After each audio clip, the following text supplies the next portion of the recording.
সিথিমা, এসো এসো। পথে কোনো সমস্যা হয়নি তো? না মামা, আমাদের কোনো সমস্যা হয়নি। রুনা আপু কই মামা? রুনা, দেখে যা কে এসেছে। ফুপু ভালো আছো তুমি? তোরা চলে এসেছিস সিথি? চল, তোকে নিয়ে গ্রামটা ঘুরে আসি। না না, এই ভর দুপুরবেলা কোথাও যেতে হবে না। সিথি চলো, এখন হাত মুখ ধুয়ে একটু খেয়ে নাও। বিকাল হলে যত ইচ্ছা তত ঘোরাফেরা করো। পর সবাই মিলে ভিতরে চলে গেল। বিকাল হতেই সিথি রুনার রুমে আসলো।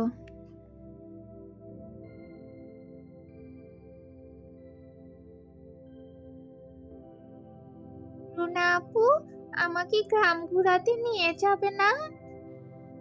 হ্যাঁ চল, এক্ষুনি নিয়ে যাচ্ছি। মা, ও মা, আমি আর সিথি একটু গ্রাম ঘুরতে গেলাম। ঘুরতে ঘুরতে রুনা ও সিথি অবশেষে সেই পুকুর ঘাটের কাছে চলে আসলো। পর রুনা সিথিকে বলল, সিথি, তোর জন্য তো একটা জিনিস আনতে চেয়েছিলাম, আমি একদম ভুলে গেছি। তুই এখানে একটু দাঁড়া, আমি এক্ষুনি আসছি। কিন্তু আমি এখানে একা থাকবো? তাতে কি হয়েছে, আমি যাব আর আসবো। রুনা চলে যেতেই সিথি আশপাশটা একটু ঘুরে দেখতে লাগলো। তারপর তার চোখ পড়ল সেই অশুভ পুকুরটার ওপর। কি সুন্দর এই পুকুর ঘাট, কিন্তু মা কেন এই পুকুরটাকে অশুভ বলল?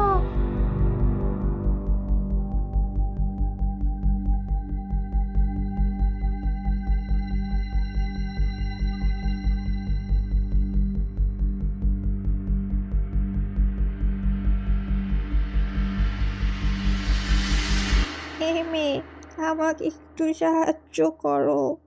হয়েছে বুড়িমা, দয়া করে আমার সাথে এসো। ওই পুকুরে আমার একটা দামি জিনিস পড়ে গেছে, আশেপাশে কেউ নেই। দয়া করে ওটা খুঁজতে আমাকে সাহায্য করো। কিন্তু আমার মা আমাকে ওখানে যেতে নিষেধ করেছে। আমার মা বলেছে ওই পুকুরটা অশুভ, ওর কাছে না যেতে। অন্যকে সাহায্য করলে সবাই খুশি হয়। আমার মা যদি জানে তুমি আমায় সাহায্য করতে ওখানে গেছো, তাহলে সেও খুশি হবে। বেশ বুড়িমা, চলুন, পুকুরে নামো, নইলে তো তুমি আমার জিনিসটা খুঁজে পাবে না। কিন্তু কোনো কিন্তু না, এত দূর যখন এসেছো, এটুকু তো তোমাকে করতেই হবে। ঠিক আছে বুড়িমা।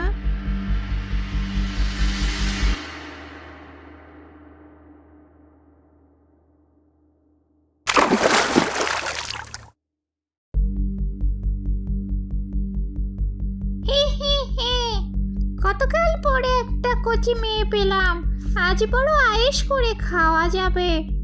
কি, কে তুমি? বুড়িমা কোথায় গেল? আমি তোদের বুড়িমা, আয় আমার কাছে। কে কোথায় আছো, আমাকে বাঁচাও। রুনা আপু, আমাকে বাঁচাও, কোথায় গেলে তুমি? রুনা আপু, আমাকে বাঁচাও। মা, মা, আমাকে বাঁচাও তোমরা। কেউ তোকে বাঁচাতে আসবে না, এই ভর সন্ধ্যাবেলায় কেউ এখানে আসে না। আজ আমি তোকে খাবো না, কয়দিন আমার পুকুরে তোকে বন্দি করে রাখি, তারপর তোকে আমি মজা করে খাবো।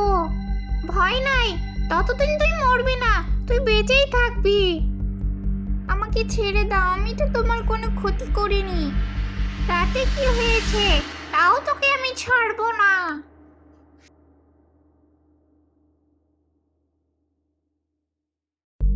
এ কি, সিথি কোথায়? সিথি, সিথি, কোথায় গেলে তুই? দেখ বোন, তোর জন্য আমি গরম গরম জিলাপি এনেছি কালু কাকার দোকান থেকে। রুনা সিথিকে এদিক ওদিক খুঁজতে শুরু করলো। আচ্ছা, ও আবার ওই পুকুর ঘাটে গেল না তো? না, তা কি করে হয়? ও মনে হয় আমাকে কোথাও না পেয়ে বাড়িতেই চলে গেছে। যাই, আমি বাড়িতেই যাই। রুনা এসব ভাবতে ভাবতে বাড়িতে চলে গেল।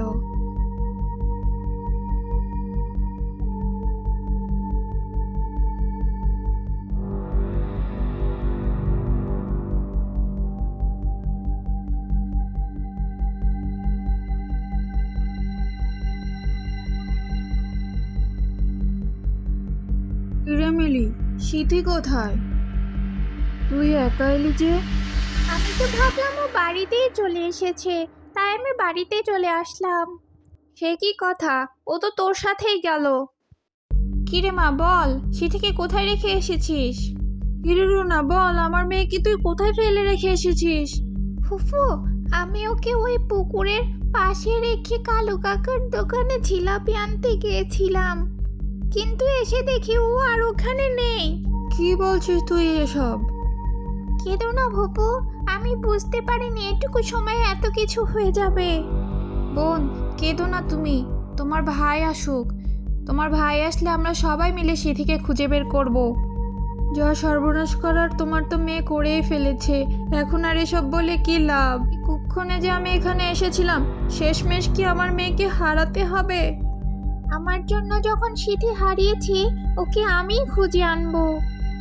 একদম পাকামো করবি না। তুই ওকে কোথায় পাবি? তোর বাবা আসুক। না মা, যা করার আমিই করব। বিধাতা, তুমি আমাকে সাহায্য করো যাতে আমি সিথিকে খুঁজে পাই। কিন্তু ওই সাতচুরিকে আমি কিভাবে বোকা বানাবো? আমাকে এক্ষুনি সাধু বাবার কাছে যেতে হবে। এসব ভাবতে ভাবতেই রুনা হাঁটতে হাঁটতে সাধু বাবার কাছে চলে গেল।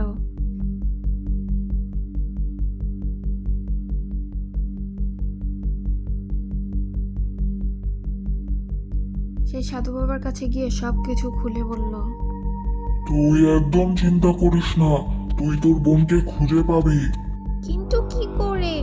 আমি তো শুনেছি ওই শাকচুন্নি অনেক শক্তিশালী। শোন তাহলে, ওই পুকুর ঘাটে যে ডাইনিটা থাকে সেও এক সময় অনেক ভালো ছিল। তার স্বামীর অত্যাচারে সে মারা যায়, তারপর থেকে সে ডাইনি হয়ে গেছে আর ওই পুকুরেই থাকতে শুরু করে। তুই যদি ওর স্বামীকে জীবিত অবস্থায় ওই পুকুর ঘাটে নিয়ে যেতে পারিস, তাহলে সে তোর সিথিকে ছেড়ে দিবে। কিন্তু আমি তার স্বামীকে কোথায় খুঁজে পাবো? ওই লোকের নাম মানিক মিয়া, সে তোর বাড়ির পরের গলিতেই থাকে। এখন তার অনেক বয়স হয়েছে, সে অসুখে জর্জরিত। বিধাতা হয়তো তাকে তার কুকর্মের ফল হিসেবে এভাবেই তাকে শাস্তি দিচ্ছে। ধন্যবাদ সাধু বাবা। তারা এটা নিয়ে যা, এটা তোর রক্ষা কবচ। এত কিছুর পরও যদি শাকচুনি তোকে আঘাত করতে আসে, তাহলে এই সর্ষে দানাগুলো সে শাকচুনির উপর ছিটিয়ে দিবি, দেখবি সেখানেই সে শেষ হয়ে যাবে। আচ্ছা সাধু বাবা, তাহলে এবার আমি আসি। রুনা অনেক কষ্টে সেই মানিক মিয়ার বাড়ি খুঁজে পেল।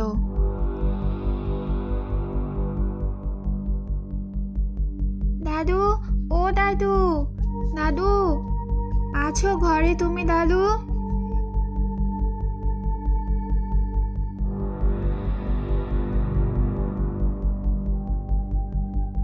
এ কি, কে তুমি? এই অবেলায় আমার বাড়িতে তুমি কি করছো? মানিক মিয়াকে রুনা সবকিছু খুলে বলল। সব শুনে মানিক মিয়া বলল, তবে আমার পাপের ফল, অত ভালো বউটাকে আমি পানিতে ডুবিয়ে মেরেছি, তাই তো আমার আজ এই অবস্থা। আমি তোমাকে সাহায্য করব, তাতে যদিও আমাকে মেরেও ফেলে তাও আমার আফসোস নেই। এত কষ্ট করে বেঁচে থাকার থেকে মরে যাওয়া ঢের ভালো। ধন্যবাদ দাদু, আপনি চলেন আমার সাথে। ডাইনি, ও ডাইনি, এই দেখো কাকে নিয়ে এসেছি। তোমার স্বামীকে নিয়ে এসেছি। তুমি আমার বোনকে ছেড়ে দাও এবার। ডাইনি, কোথায় তুমি? আমার বোনকে তুমি ছেড়ে দাও। এটা আমি কাকে দেখছি? তুই তুই এখানে? এতদিন পরে তোকে পেয়েছি, আজ তোকে ছাড়বো না। তোর পাপের শাস্তি আজকেই তোকে দিয়ে ছাড়বো। হি হি হি। আমাকে ক্ষমা করে দাও বউ, আমার জন্যই আজ তোমার এই দুর্দশা। আমার পাপের শাস্তি তুমি গ্রামবাসীকে দিও না। তুমি ওই বাচ্চা মেয়েটাকে ছেড়ে দাও। কেন ছাড়বো সবাইকে? তুই কি আমাকে ছেড়ে দিয়েছিলি? তেমন এই গ্রামের কাউকে আমি ছাড়বো না। এক এক করে সবাইকে মেরে ফেলবো। তুমি এই গ্রামের কারো ক্ষতি করো না। এই গ্রামের তো কেউ তোমার কোনো ক্ষতি করেনি। হ্যাঁ, প্রয়োজনে তুমি আমাকে মেরে ফেলো, কিন্তু এই গ্রামের তুমি কারো ক্ষতি করো না। আর ওই বাচ্চা মেয়েটাকে ছেড়ে দাও। ছেড়ে দিব? কেন ছেড়ে দিব? তুই আমাকে ছেড়েছিলি? আমাকে তো তুই এই পুকুরে ডুবিয়ে মেরেছিলি, আমার কি দোষ ছিল? দুজনকেই আমি মেরে ফেলবো। হে হে হে। এটা কোনোভাবে তাদের কথা শুনছিল না। হঠাৎ রুনা তার হাত থেকে সেই সরষে দানাগুলো বের করে ডাইনির গায়ে ছিটিয়ে দিল। তখন ডাইনির গায়ে আগুন ধরে গেল। ডাইনি দাও দাও করে জ্বলছে। ডাইনি সেখানেই পুড়ে মারা গেল। মারা যেতেই সিথি সেই পুকুর ঘাটে পড়েছিল। একটু পর সিথির জ্ঞান ফিরল। ধন্যবাদ রুনা আপু, আজকে তোমার জন্যই আমি বেঁচে গেছি। চলো বাড়িতে চলো।